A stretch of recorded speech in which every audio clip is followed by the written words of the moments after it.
Rashad Miller.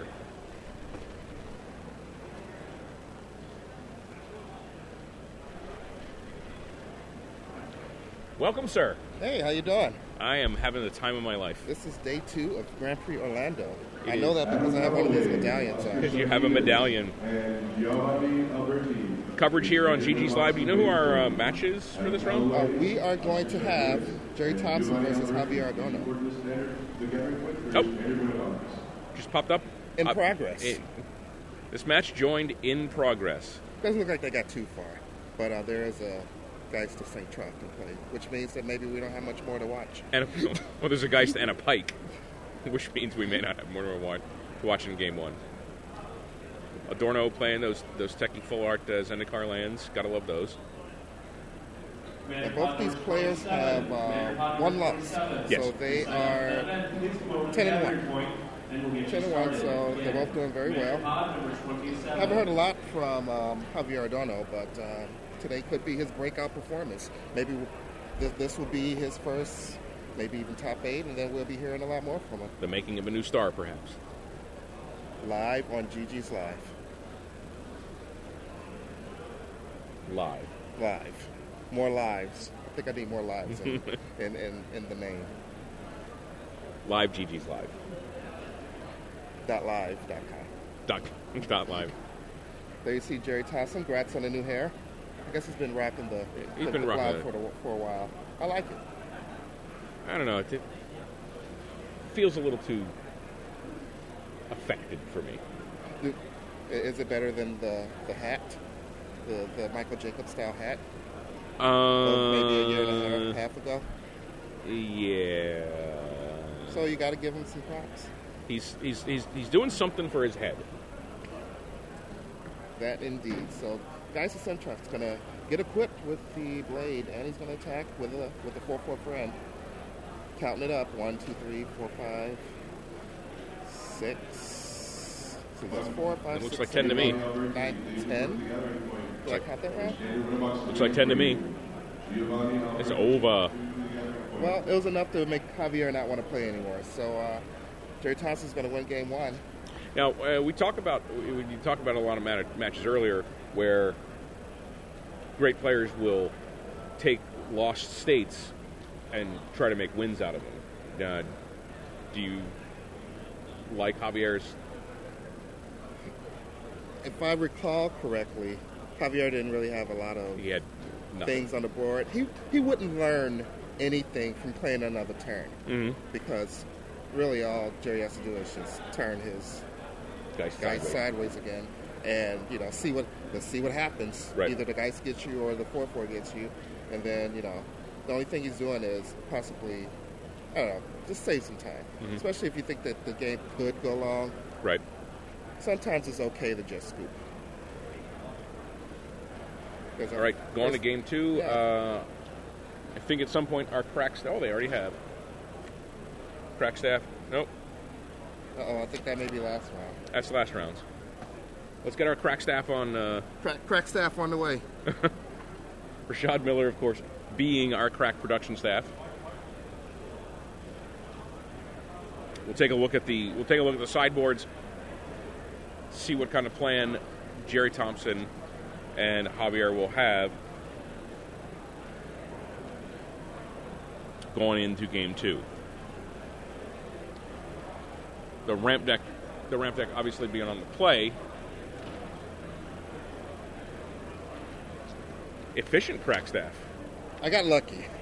That was probably the fastest I've ever pulled 2 deck lists ever in my career, in my Magic-related career. Your long and storied. My long story. It's been a long. It has been a long story. Career. Okay, so let's talk about Javier first, since we see his lovely mug on camera.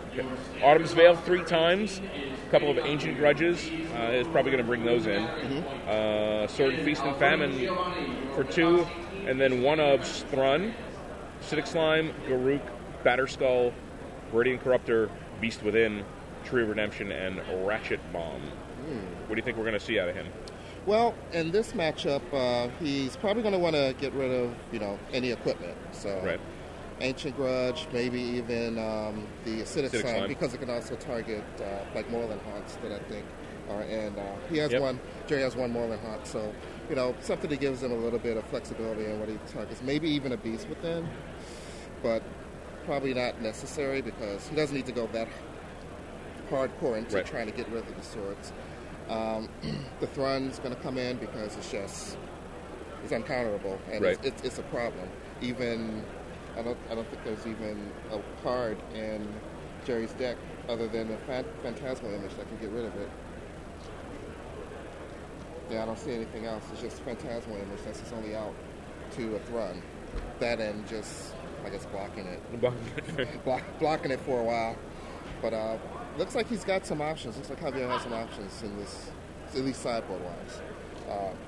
Jerry has, 2 Timely Reinforcements, 2 Oblivion Rings, 2 Revoke Existence, 2 Negates, 2 Dissipates, 2 Phantasmal Image, Active Regression, and Mutagenic Growth, and a Gut Shot.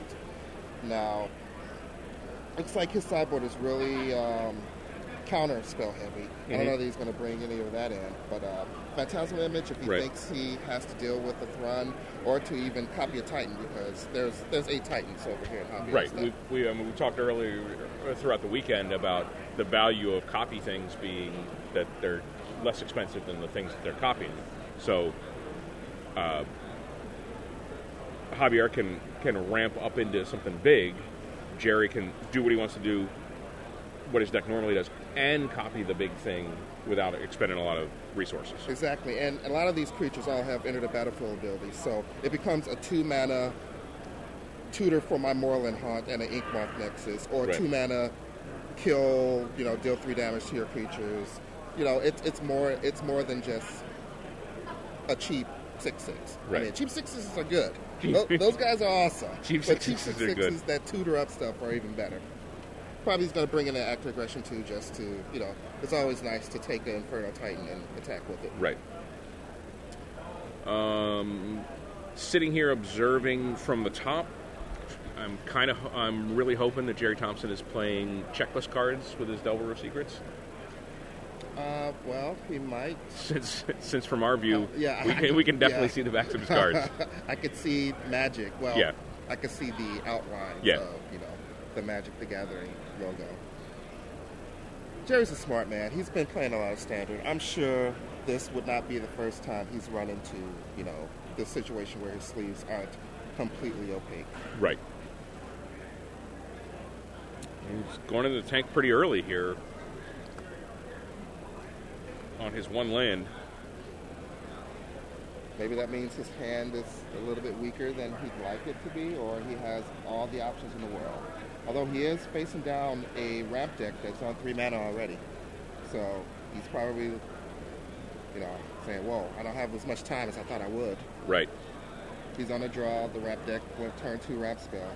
And so now he's trying to, looks like he's digging. He's just gonna try to get a little bit of value out of that Snapcaster Mage, draw extra card, lose 2 life.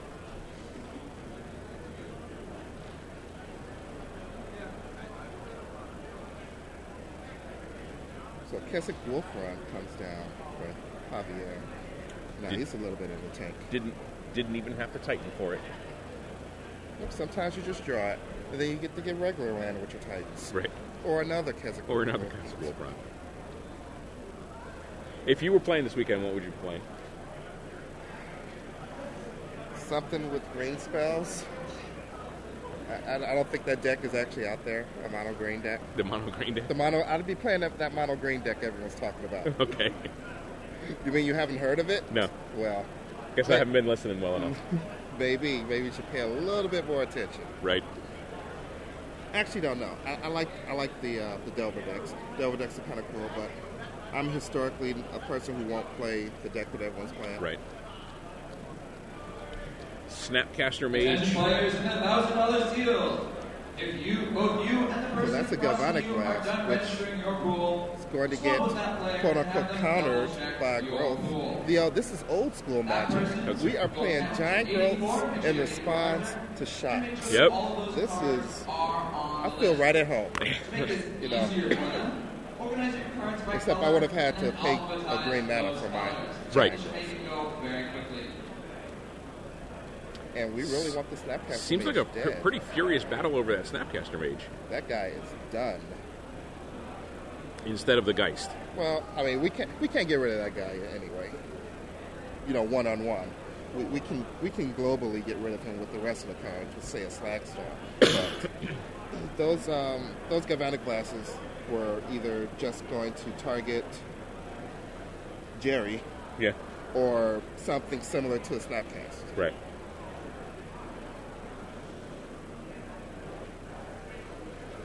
And actually, another thing that I remember about the old Shock versus Giant Growth, you really want to do that stuff on your turn instead of doing your opponent's combat step. Yes. Because that's the real reason why he responded. He didn't want to take that extra damage.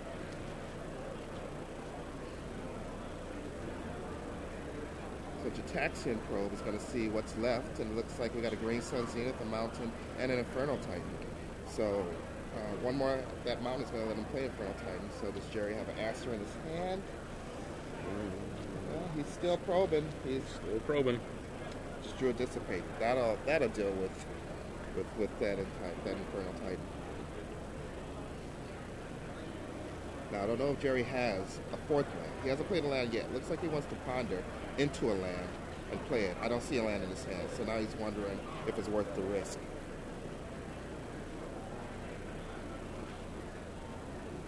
I'm a little bit disappointed he chose a 6-sided die over, a Rashad Miller token? Yeah, I was just going to say any of the tokens that we've provided for them to use.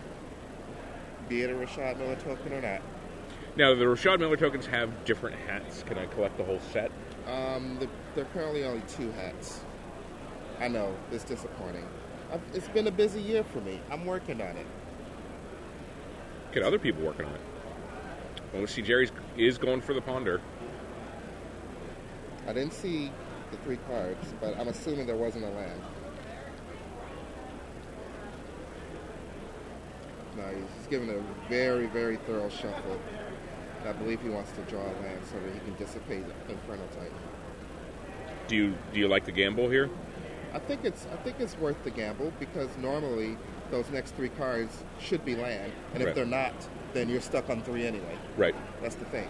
You're either going to be stuck on 3 and you don't know about it, or you find out about it and you can do something. We saw Jerry draw the checklist card, so we can verify that he is clever enough to be playing them. He's got a pike in his hand.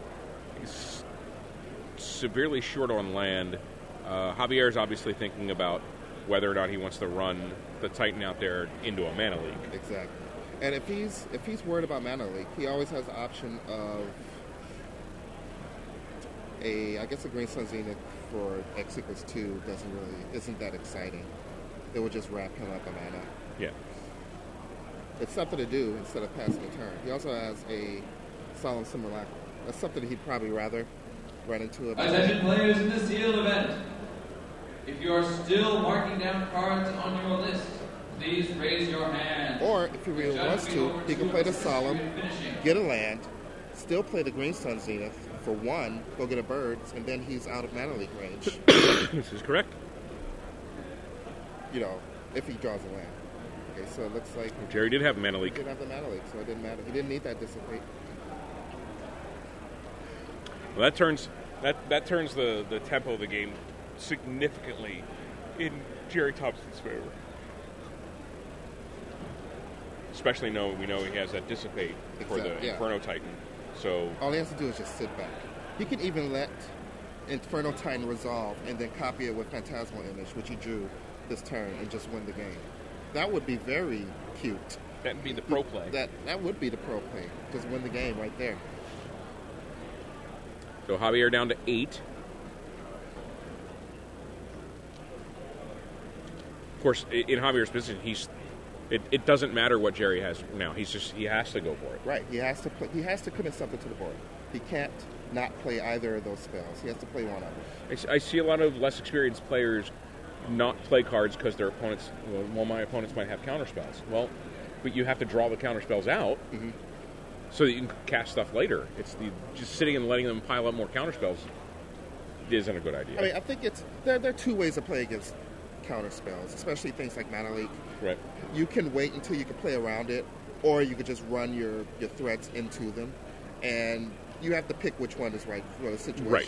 Yeah, there's certainly times when you want to force one thing through, so you lead out other things. Oh, so we do have a dissipate for the Infernal Titan, so Jerry didn't want to do the cutesy way to win.